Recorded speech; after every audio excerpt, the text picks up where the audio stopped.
L'histoire d'Haïti est une histoire épique. C'est une histoire que tout homme noir devrait connaître pour la bonne et simple raison.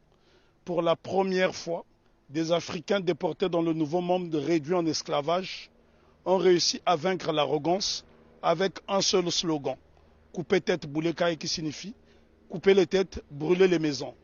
Et ce slogan va se concrétiser le 18 novembre 1803 à Vertières, où l'armée africaine de déportation va vaincre l'armée la plus grande du monde, celle de Napoléon Bonaparte, conduite par le général Donatien Vimeur, vicomte de Rochambeau, qu'on appelle vulgairement Rochambeau, mais en fait c'était Donatien de Vimeur. Et cet homme qui avait eu la prétention d'écraser la mouche se fera expulser manu militari d'Haïti. Donc c'est une histoire qui est belle, c'est une histoire épique que nous devons étudier. Et il est nécessaire de faire des exposés sur Haïti, parce que si les gens étudiaient cette histoire, je pense que les Haïtiens gagneraient en respectabilité. Mais justement, pourquoi nous, Caribéens, nous avons une méconnaissance de l'histoire d'Haïti? C'est tout simplement parce que Haïti a montré le chemin de la dignité et de la liberté, et donc on a voulu faire d'Haïti une vitrine de pauvreté effrayante. Puisque aujourd'hui, lorsqu'on parle d'Haïti, on fait référence à la pauvreté, mais on oublie que Haïti a été la colonie française la plus prospère de la Caraïbe. À elle seule, elle procurait plus des 3/4 de la production sucrière. Ce sont là des choses qu'on doit savoir, d'autant plus que la métropole française considérait Haïti comme la perle des Antilles. Mais comment expliquer que ce bout de terre africaine dans l'océan est devenu subitement une vitrine de pauvreté effrayante? Et là, je pense qu'il est nécessaire d'en parler avec des images à l'appui, parce que c'est à Saint-Domingue, parce que lorsqu'on parle de la révolution haïtienne, c'est une faute. Il s'agit de la révolution de Saint-Domingue, puisque Haïti n'existe qu'à partir du 1er janvier 1804. Donc Haïti n'existe qu'à partir du 1er janvier 1804. Avant, donc, c'était la révolution de Saint-Domingue qui commence dans la nuit du 13 au 14 août 1791, où pour la première fois, des Africains vont créer une coalition dans le Nouveau Monde pour vaincre l'arrogance. Et ce jour-là, les Africains je parle bien des Africains parce qu'il s'agissait des hommes qui ont été déportés d'Afrique, qui parlaient encore des langues africaines et qui pratiquaient des cultes africains. On pourrait citer notamment Makandal qui a été capturé au Congo. On pourrait citer Biassou qui était également congolais, mais ça a été une coalition. En fait, la cérémonie dite du bois caïman est considérée comme un pré-congrès panafricain. Ce que les gens ne savent pas dans la Caraïbe, d'ailleurs, il y a un problème de connexion, puisqu'il n'y a pas assez de bateaux pour faire cette connexion. Et si je pense qu'il y avait cette possibilité de se rendre dans différentes îles, le mépris des Haïtiens serait tombé à l'eau. Puisque la Guadeloupe a connu une période de liberté entre 1794 et 1802, mais c'est grâce justement aux Haïtiens. Une année auparavant, les Haïtiens se sont affranchis, parce que souvent on dit qu'on a libéré les esclaves en Haïti. Les Haïtiens n'ont jamais été libérés, ils se sont affranchis tout seuls avec la machette. Donc voilà pourquoi non, mais les Haïtiens sont les premiers Africains déportés dans la Caraïbe qui ont brisé les chaînes de l'oppression. Nous devons savoir que Haïti a eu pour vocation de libérer toutes les nations opprimées. Ce qu'on ne dit pas assez souvent, lorsque la Grèce a été dominée par les Ottomans, au milieu du 19e siècle, ce sont les Haïtiens, sous la présidence de Jean-Pierre Boyer, qui ont libéré la Grèce. Et ce sont des choses qui n'apparaissent pas dans les manuels scolaires. Une autre information inédite, c'est grâce à la voix d'Haïti que l'État d'Israël a été créé en 1948. Donc ça, ce sont des choses que les gens doivent savoir. Haïti a été le pays le plus démocratique du monde, puisque toute personne qui arrivait sur le sol haïtien était considérée comme nègre. Donc tous les opprimés de la planète trouvaient refuge en Haïti. Et ce pays est devenu aujourd'hui une vitrine effrayante de la pauvreté. Je suis obligé d'insister sur le mot de vitrine, parce qu'il a subi un blocus qu'aucune nation n'avait subi. Imaginez-vous qu'une petite île comme Haïti a été victime du syndicat des empires coloniaux qui était constitué du Danemark, de la France, de l'Espagne, de l'Angleterre, des États-Unis d'Amérique, de la Hollande, de la Suède, parce que toutes ces nations ne voulait pas voir une nation indépendante nègre. Et souvent on dit de Haïti que ça a été la première république nègre. Non, Haïti n'a jamais été une première république nègre, ça a été un empire africain reconstitué puisque l'empereur Jean-Jacques Dessalines va se faire couronner empereur Jacques Ier. Donc c'est la noblesse africaine. Attends. Ben, en tout cas, il y a beaucoup de choses à dire sur Haïti. Haïti est un modèle de fierté et de dignité. Ce sont les Haïtiens qui ont montré à la race noire tout entière ce que c'est que la dignité. Pour la bonne et simple raison, c'est en 93 ans après la révolution de Saint-Domingue, celle-ci va inspirer les Éthiopiens qui vont être conseillés par un digne fils d'Haïti du nom de Benito Sylvain, qui sera élevé au titre de jazz match par l'empereur Ménélique II. Lorsqu'on parle de la bataille d'Adwa, ce qu'on oublie de mentionner, c'est que l'empereur Ménélique II, qui a mis fin à l'impérialisme sur le continent africain, en tout cas c'est lui qui a signé l'acte de décès de l'impérialisme sur le continent africain le 1er mars 1896, 93 ans après la révolution de Saint-Domingue, c'est un Haïtien du nom de Benito Sylvain qui le conseille. Donc ce sont des choses à savoir et à intégrer. Je souffre de voir que les Haïtiens sont la risée du monde dans la Caraïbe, alors qu'ils sont ceux qui nous ont montré la voie de la rédemption. Donc respect, big respect à Haïti. En tout cas, je me sens haïtien. Moi aussi. Alors pourquoi justement nous tout près comme ça d'Haïti, on a cette méconnaissance de l'histoire? C'est tout simplement parce qu'on a isolé la Guadeloupe et la Martinique pour ne pas que l'exemple d'Haïti fasse tache d'huile dans la Caraïbe. Voilà la crainte. Parce que Haïti a été une nation prospère. Il faut visiter Haïti pour se rendre compte. Lorsque vous voyez Haïti, Haïti est avant tout le symbole du panafricanisme, puisque le second chef d'État d'Haïti, c'est l'empereur, plutôt le roi Henri Christophe, qui était originaire de Grenade. Donc Haïti a eu pour chef d'État un homme de la Grenade et qui a été l'un des principaux bâtisseurs, qui a créé le palais de la Monnaie, qui a bâti 15 châteaux, qui a bâti 4 forteresses, notamment la citadelle Henri, qui est le plus grand fort des Amériques. Et ce bâtiment est tellement beau qu'il faut le voir depuis le ciel pour en apprécier, pour apprécier l'ouvrage d'art que c'est. Parce que n'oubliez pas que deux édifices essentiellement ont défié le temps. La citadelle Henri et le palais de Sans Souci, qui avait 365 portes et fenêtres. Ça veut dire que le roi Henri Christophe pouvait se permettre d'ouvrir une porte, une fenêtre par jour pendant toute l'année. Et c'est pour vous dire à quel point, et les architectes étaient tous noirs. Si vous allez par exemple dans la ville de Kenskoff, vous trouverez le fort Alexandre et le fort Jacques qui sont reliés par un tunnel, et c'est à 1200 mètres d'altitude. La question qu'on doit se poser, comment les Africains déportés à Saint-Domingue ont pu construire ces édifices qui ont défié le temps?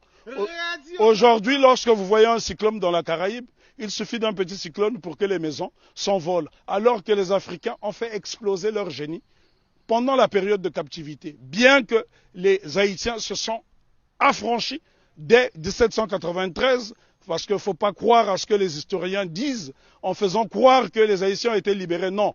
Lorsque les négriers sont arrivés, les Haïtiens étaient déjà libres, puisqu'ils avaient lancé ce fameux slogan « Coupez tête, boulet caille ». Et il y a un homme dont on ne parle pas, on parle souvent de Toussaint Louverture, qui fut le plus grand des généraux nègres de tous les temps. On parle de Jean-Jacques Dessalines, je dis béni soit leur nom pour l'éternité, mais seulement, il y a un jeune colonel qui s'est battu âprement lors de la bataille de Vertières, c'est Capois-la-Mort, François Capois-la-Mort, qui a défié les canons de l'insolence, les canons de l'arrogance en disant « j'aime la mort ». Et Capois, on le retrouve sur le billet de Sangourde en Haïti. Ce sont là des éléments essentiels que nous devons connaître afin d'aller vers l'émancipation définitive. Alors, en résumé, pour parler d'Haïti. On ne peut pas résumer l'histoire d'Haïti, elle est trop belle, elle est trop grande, elle est trop belle. L'histoire d'Haïti, oui, on ne peut pas résumer l'histoire d'Haïti. Haïti, on doit en parler avec passion.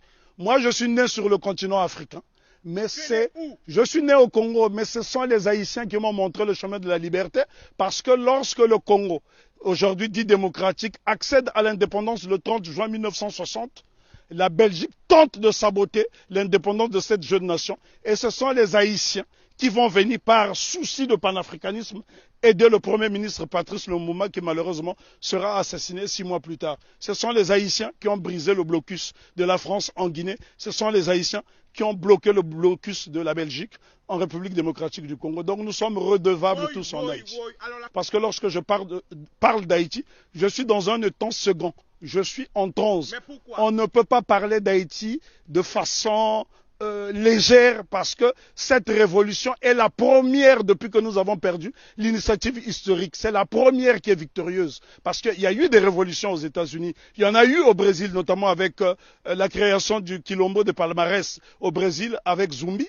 Mais sauf que toutes ces révolutions dans la Caraïbe ont été étouffées. Si vous allez par exemple en Antigua, vous avez un village qui s'appelle Liberté où les Africains se sont affranchis très tôt.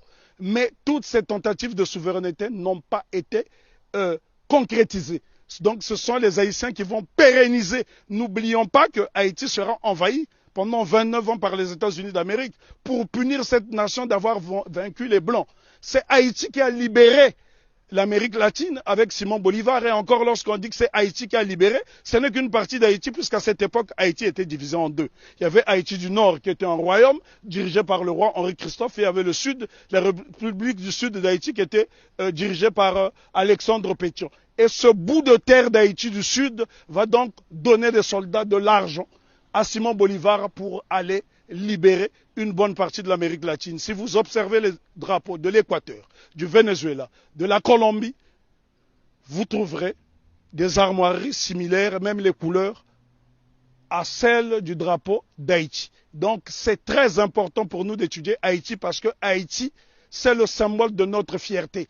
Et les gens dans la Caraïbe doivent intégrer cette notion. Si les Haïtiens n'avait pas lancé ce slogan coupé tête boulet caille qui a fait trembler le monde entier, ben probablement que l'abolition de l'esclavage aurait eu lieu peut-être plus tardivement. Est-ce que tu peux nous donner des exemples de pays? Parce que là on est en direct. L'exemple que je peux vous donner. Quel pays a été aidé par Haïti? Le Congo, pays dont je suis originaire, la République démocratique du Congo a été aidée par Haïti parce qu'en 80 ans de colonisation belge, les Belges n'ont même pas été fichus de former une dactylographe. Et la première dactylographe qui va dactylographier le discours de Lumumba, c'est Suzanne Peck, qui est la mère de Raoul Peck. Donc Haïti est au cœur de notre émancipation.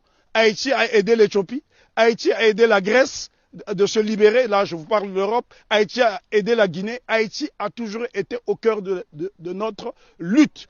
L'exemple le plus simple, lorsque vous arrivez à Cuba, sur les bords du Malecón, vous trouverez un grand monument qui est dédié à Antonio Maceo. Très peu de gens connaissent ce héros qu'on appelait à l'époque le Tito de bronze.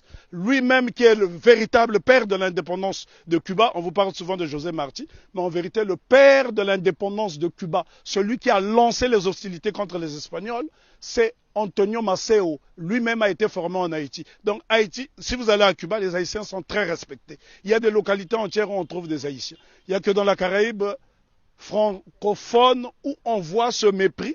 La raison est que Haïti a vaincu le maître. Et quand on a vaincu le maître, les serviteurs finissent par avoir la haine de celui qui a vaincu le maître. Parce qu'on ne peut pas comprendre que les Haïtiens et les Guadeloupéens ont le même patrimoine génétique et que ces mêmes frères et sœurs de cette partie de la Caraïbe puissent avoir du mépris pour les Haïtiens. Les Haïtiens sont ceux-là qui incarnent la noblesse.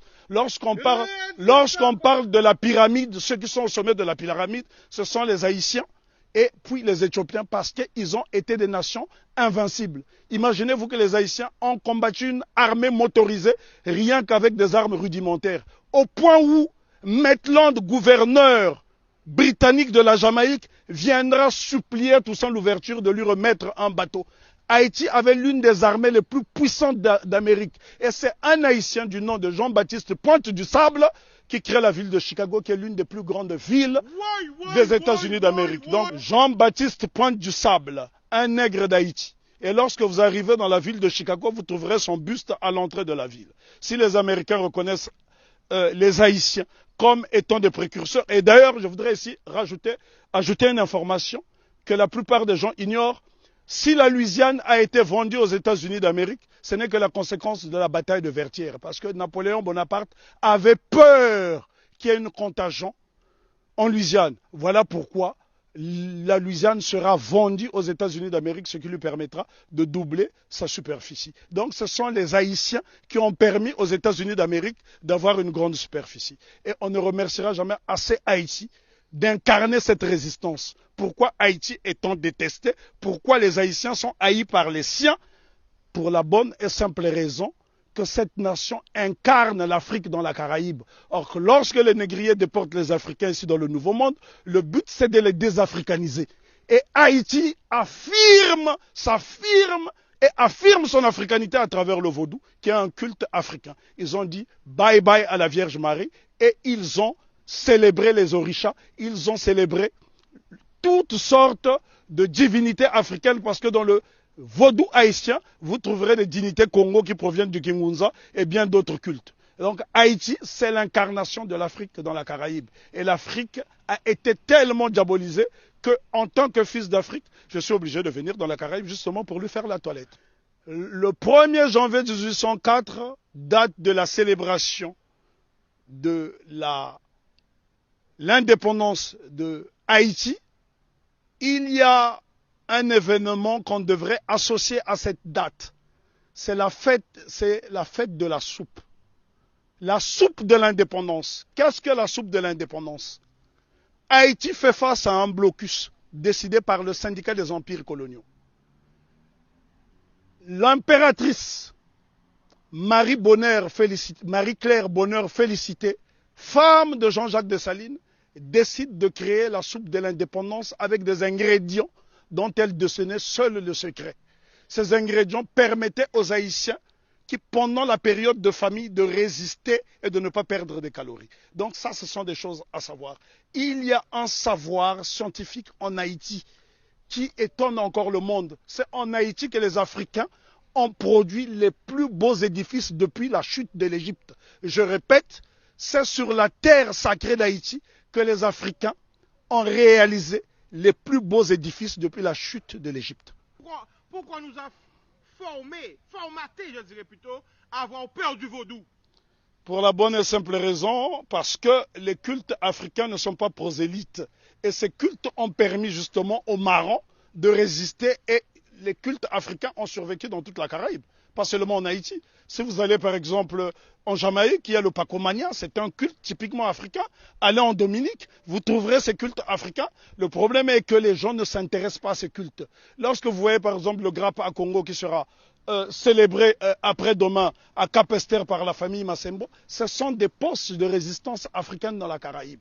Et dire simplement à mes frères et sœurs de la Caraïbe que n'ayez pas peur d'Haïti, faites-en une source parce que l'eau qui provient de la source haïtienne est intarissable et cette eau est tellement limpide qu'elle nous permettra d'avoir une vision claire et nette. Nous ne pouvons pas juger Haïti à travers des lunettes du négrier.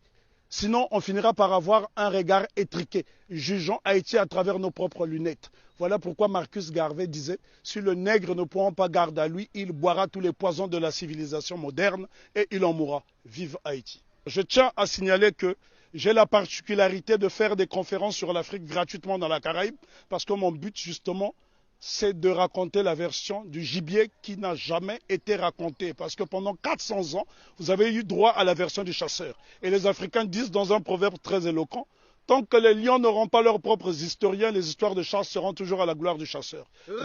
Donc je suis là en tant que gibier pour vous apporter la version.